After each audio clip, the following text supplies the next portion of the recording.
on the... I'll break it down into a couple of different area.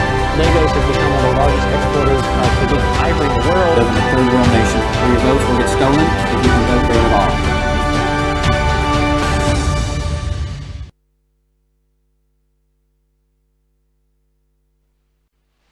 Welcome to Around the World with Dane Waters. I'm your host, Bruno Kaufmann. Oh, wait, that's my guest today, Bruno Kaufmann. So actually, he should be the host. He's a much better host than I ever would be. So, but anyway, welcome to Around the World with Dane Waters and your host, Dane Waters. So, a few things to go over before we get to our first guest here. Let's talk about what they call the Trump Retribution Tour, where he's going after his political opponents. Listen, if you have the power, some people just want to use that power, and so he's definitely using that power. You know, this week he's going after his former National Security Advisor, John Bolton, claiming that there's some violations, and he's kept classified documents. Oh, wait, Donald Trump did the same thing. You know, let's just forget that part, I guess.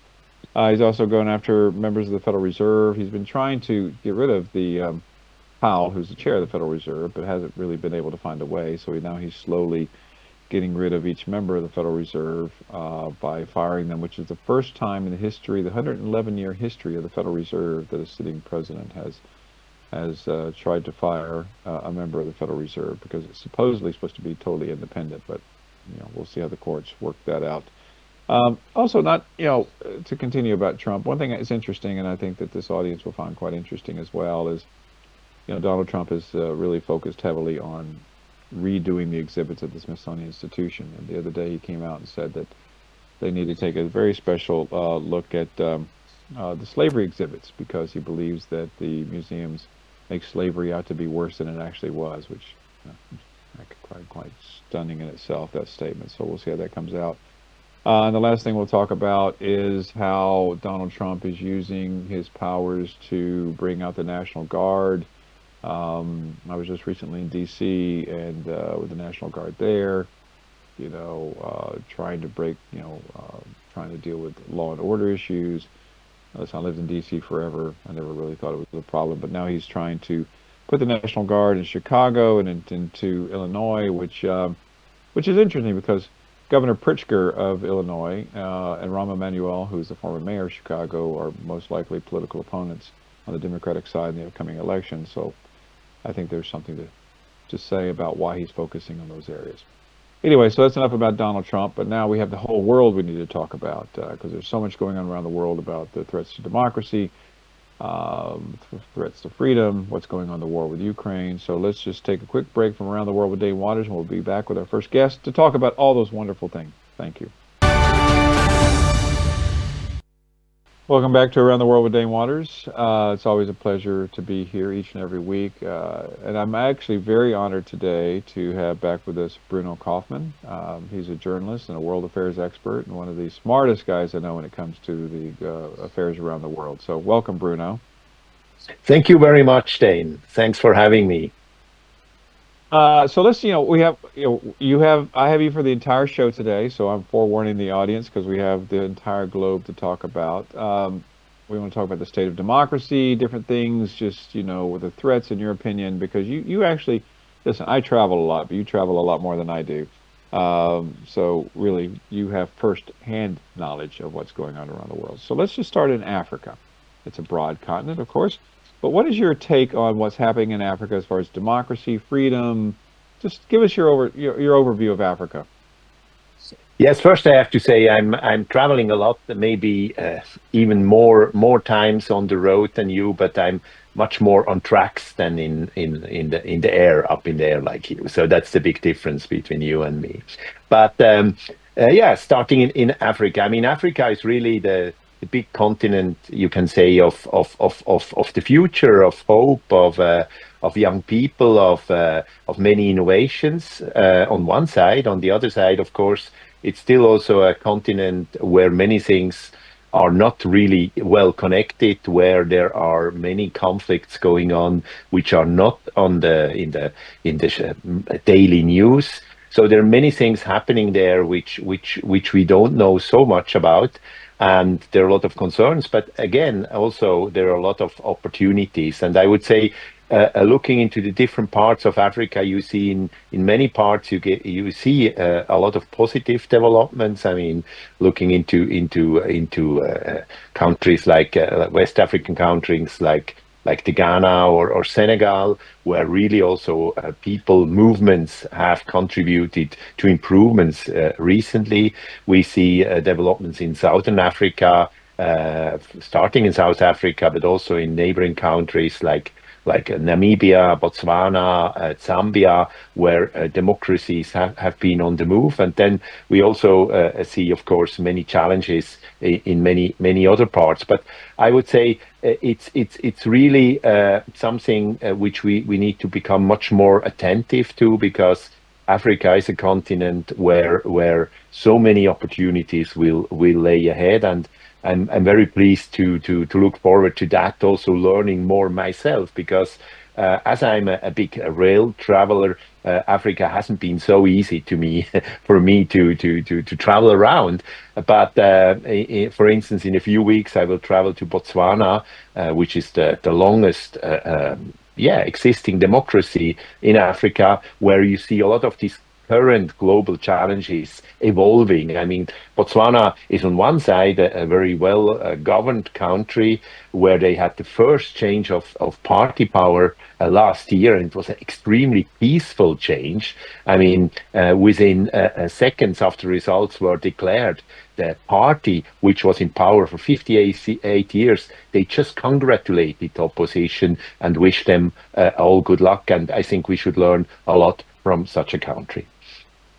Well, speaking of Botswana, so you are also, I don't know what your official title is these days, co-chair of the Global Forum on Modern Direct Democracy, or whatever your title is. But tell us what's happening in Botswana next year as far as democracy is concerned.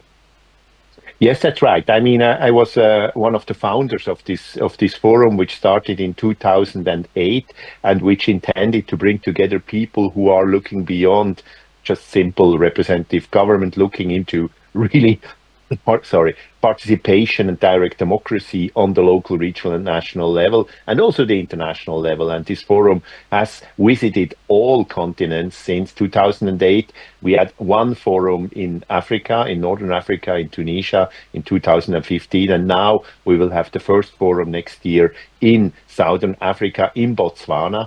And I'm now simply part of the steering committee, but I'm not anymore the president or the co-president of this forum. This is now shared between the international consortium and also a local host. And we plan now next year to have this forum in Gaborone, Botswana, to really address the issue of democracy in this part of the world, which is about good governance, but also about the local level and the regional level of participation. Botswana has a long history of local assemblies, the so-called kotlas, where people really meet to discuss about all important issues, and which are able to make decisions on the local level, but also advise to the national parliament. So the chiefs of the Kotla, which is in a way the old tradition of making decisions in this part of the world, to the modern ways of representative government, this bridge is still existing, and I think we can learn from that. But also the University, for instance, of Botswana is a very interesting place for development of regional and local governance in Africa, and they will be one of the co-hosts. So this year, in the end of September, we hope to announce the dates of the forum next year. Well, it's great. Well, listen, I would encourage all the people watching this show, especially those in Africa, that it's hard to believe it was 2015 that we were in Tunisia. We're definitely getting older, but I think that everyone should participate in this, because it's a great opportunity to learn about democracy, the tools of democracy, and how because democracy is under assault in Africa in many places, in my opinion, especially in West Africa. Even there's some highlights. More coups have taken place on the continent than any other continent in the world. So we just need to follow as much as we can and help promote democracy in Africa as best we can. Well, let's move on, because well, let me ask you one quick question. I'm going to throw you a little curveball here. You do a lot of work around the world, of course, as we talk about. I was in Addis Ababa, Ethiopia, not too long ago, where they were talking about the African Union was meeting, and they were talking about the whole issue of restitution from the globe, about when it comes to slavery. What is your take on that? I mean, what are you hearing around the world, especially from European countries? Is that an issue that resonates with people, in your opinion, that has any ability to move forward?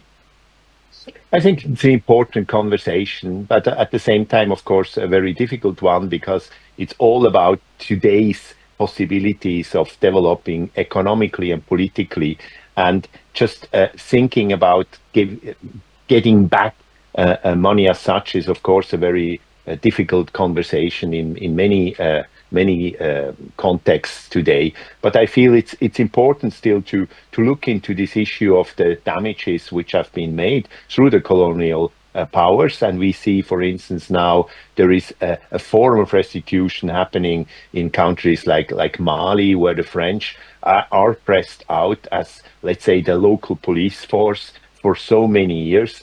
And there is a new quality in discussing post-colonial and future-based governance in this part.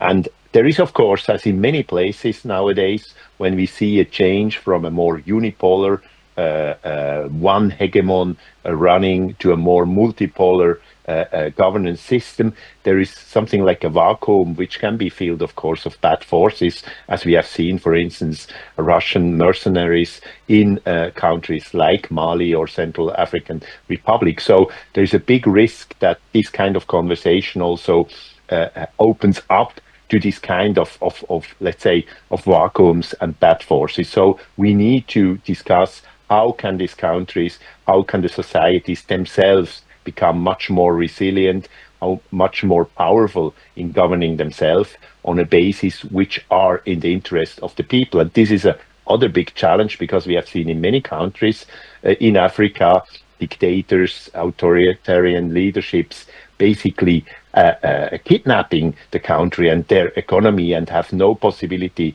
to develop the people themselves. Well, let's move on to Asia because one thing we see in Africa, because it kind of parlays, is that China is making huge investments globally. As America has pulled out of what I consider their responsibility globally, China has been backfilling that because with the power of the purse. So, what do you think about China and as far as China's global development? Do you believe that?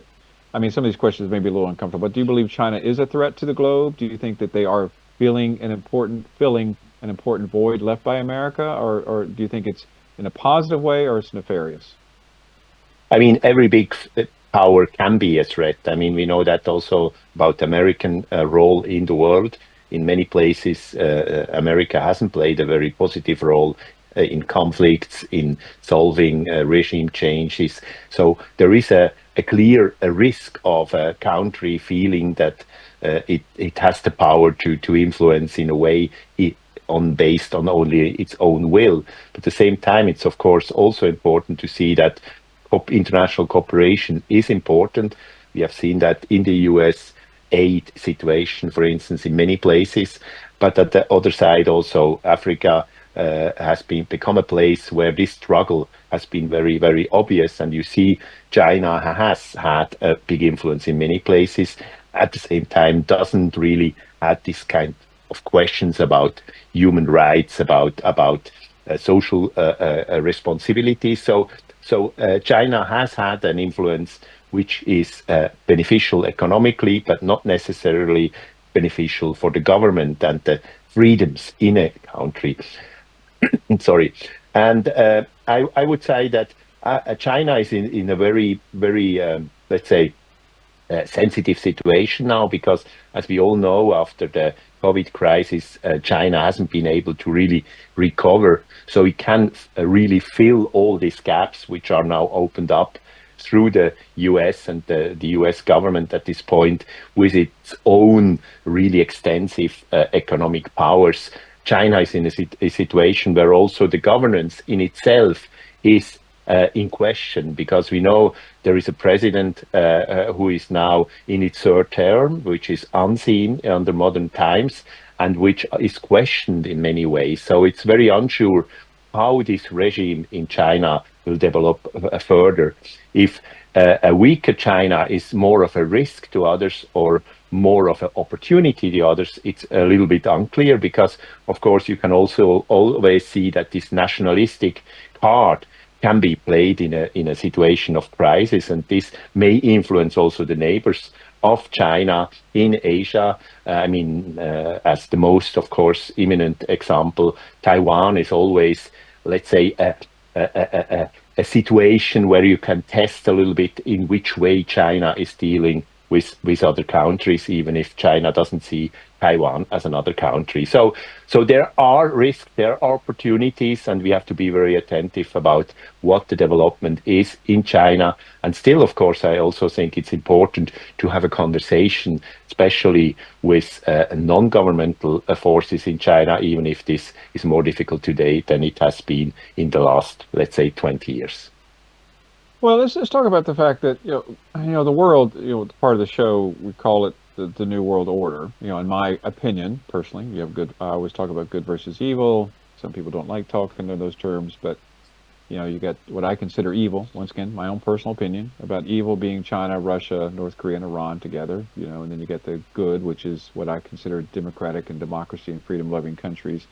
And continents like Africa are going to get to the point where they're having to be, choose between the two, economic resilience and economic support from China, America pulling out. But the EU, for example, you're a European citizen. America pulls out, China's backfilling. Why doesn't the European Union take a more active role in kind of filling the vacuum of America pulling out globally? That's certainly something which is happening every day, you can say, but it isn't expressed as a government of a nation state would do it. Europe is a 27 country union which has its own differences within, where long and big traditions of nation states with important, let's say, narratives about the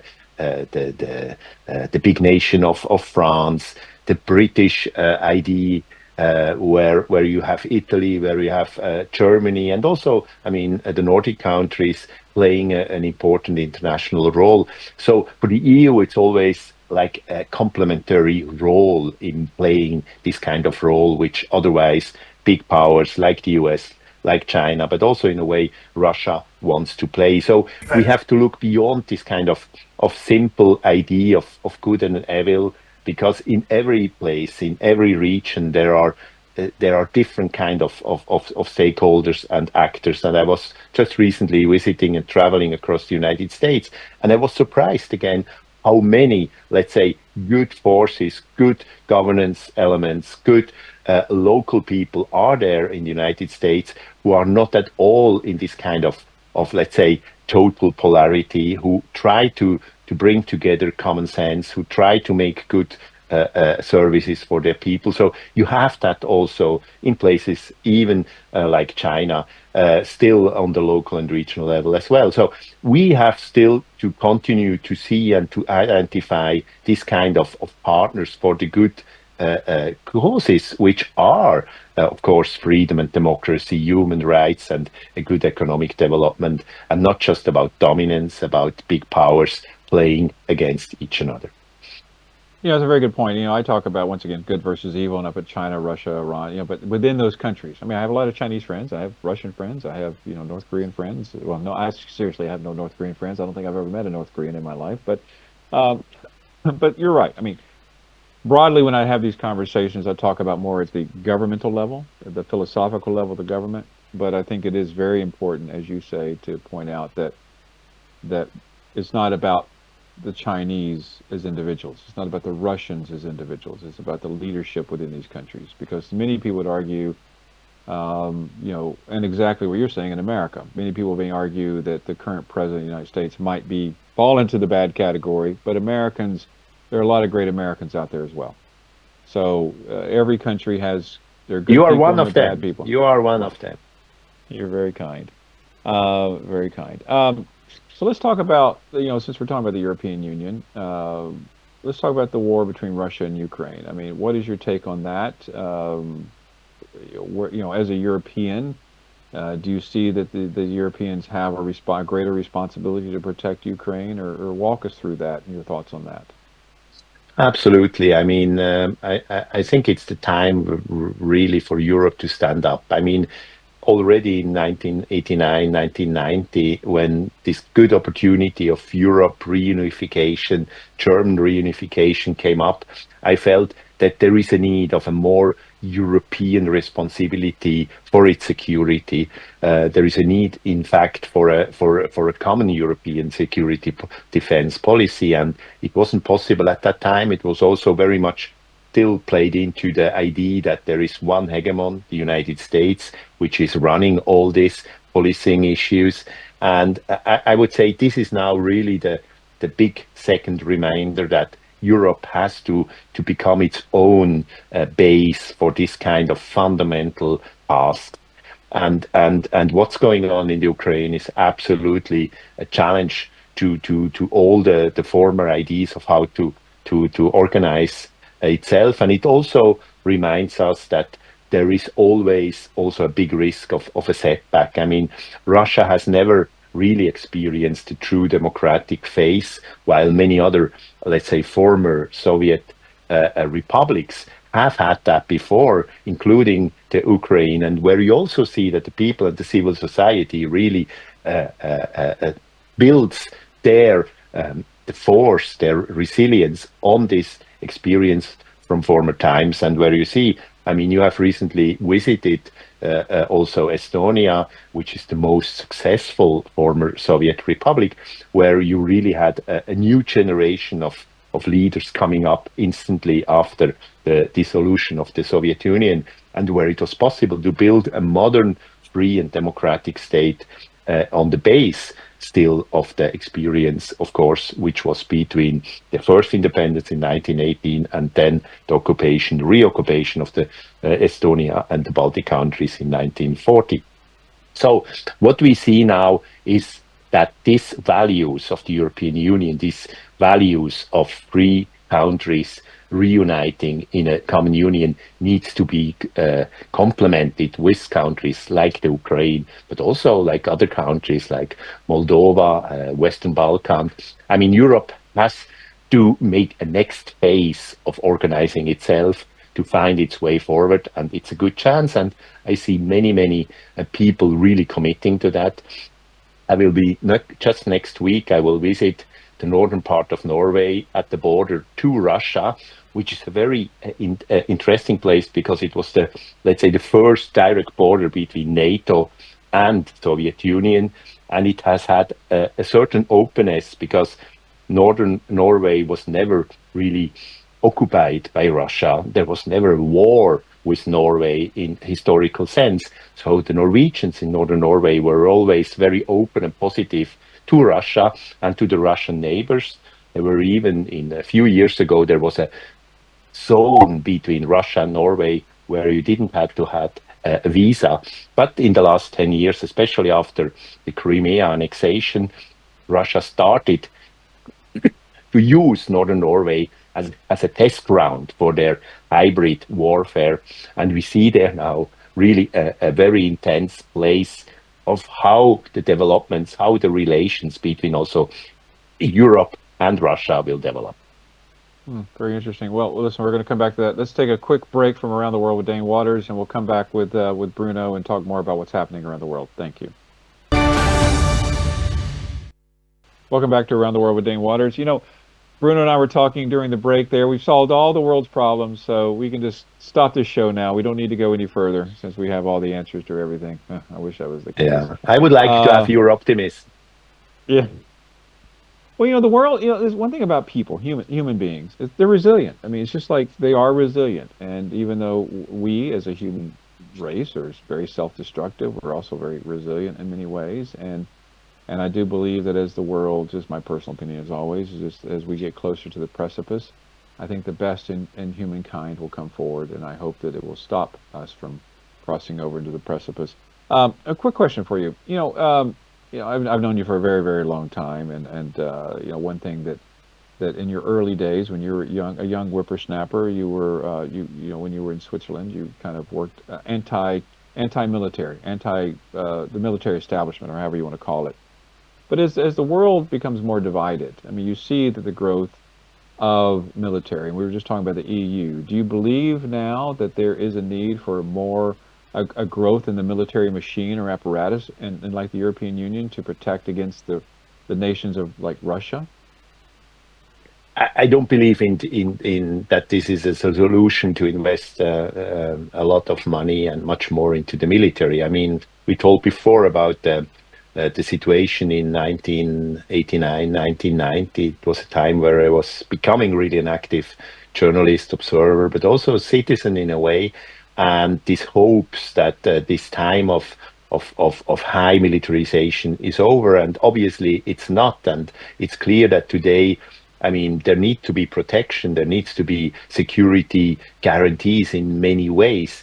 But with every billion invested in the military, we not necessarily get into that, because what's creating peace? Peace is when there is dialogue, when there is respect, when there is a way forward to peace, and this is not done by the military in itself. So having just the idea that by investing all our available resources into the military, we will certainly not get into a more peaceful world. And there are, in contrary, there are many risks related to this business, because it's also a business full of corruption, full of criminal actors. So there is to be an attention to that. But again, also like in those years then when we discussed the need and existence of national armies in many places, I feel there needs to be collective security arrangements. And I was already at that time more of a proponent of having, for instance, a European-wide defense force. And as we said before, also, I think there is an opportunity to create that today. Well, listen, not to go back to Nigeria, because we talked about moving to other parts of the world, but you see what's happening in Africa with Boko Haram. You have terrorist organizations that just are very hard to get rid of. They're kind of, I hate to say it, but they're kind of like cockroaches. They just can't get rid of them. But in countries like Nigeria, you need a strong military, right, in order to fight internal dissent. You forget cross-border wars, but in situations like that, there's no way. Boko Haram doesn't care about dialogue. The only way to defeat them, I would argue, would be militarily. I mean, how do you feel about terrorist organizations and the need to defeat them militarily? I mean, there's no single military solution to that neither. I think these kind of terrorist organizations also are based that there is always a continuous base of people being ready or being forced to be part of them and becoming like dependent on them. So there is always a comprehensive a way and need to look into how can we fix that. I mean, the counter-violence, the police or military is certainly one part of the solution, but not the only solution. That's really the message I want to give. It's much more important to look also long term into taking away the basis of this kind of terrorist activities and the like the possibility that they can recruit people for them, because it's about, of course, then people who feel that that's the only option for them into the future. Okay, well, I'm going to now I'm going to jump over to the Middle East and tie into what's happening between Gaza with Hamas. I've had several guests on this show who represents the IDF and Israel and others, and it's been a mixed bag. Sometimes when I talk about Palestinians and how much that I am opposed to the death and destruction of innocent Palestinians, I'm labeled anti-Semitic. Other times I'm not. It's a hit or miss. But let's talk about what's happening between Israel and Gaza. What's your take on that? It's a total catastrophe, and I mean it's a continuation of the catastrophes of historical means since, you can say, the Holocaust and the establishment of the Israel state, which is based on the idea that there needs to be like an answer.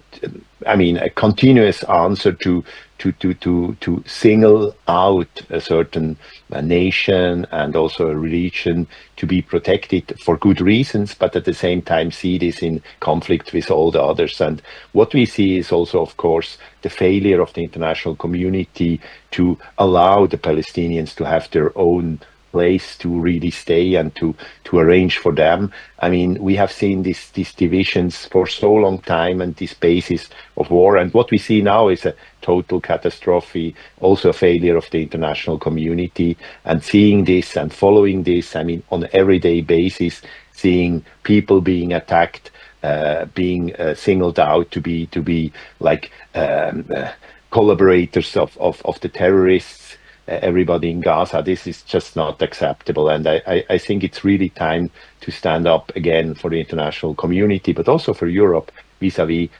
Israel, that this is not acceptable.